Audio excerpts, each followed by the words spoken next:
l'accord sur le Brexit, massivement rejeté. Les députés britanniques ont été hier 432 à voter contre le compromis négocié avec l'UE par Theresa May. 432 contre, 202 pour. Cinglant revers pour la première ministre britannique qui s'est exprimée juste après le vote dans la soirée.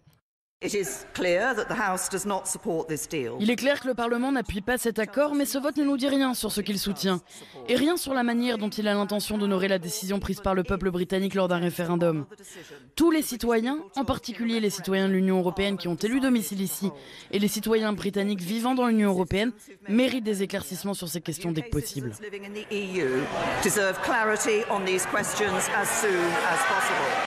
Theresa May, contre laquelle une motion de défiance a été déposée.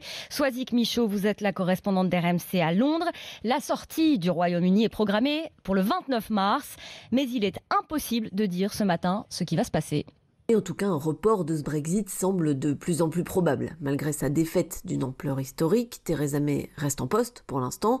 Première étape, ce soir, elle fait face à la motion de censure des travaillistes. Elle devrait cette fois avoir le soutien de son parti. Ensuite, Theresa May va consulter les députés pour voir comment sortir de l'impasse. Elle a jusqu'à lundi pour proposer un plan B. Problème, les Européens ne comptent pas faire de concessions. Faute d'issue, les parlementaires reprendront la main. Ils peuvent proposer une autre version du Brexit, plus douce ou plus radicale, ou un nouveau référendum par exemple. Seul cas où le calendrier serait respecté, si tout ça échoue, là le Royaume-Uni sortirait de l'Union le 29 mars sans accord. Scénario catastrophe pour l'économie qui pourrait paralyser le pays.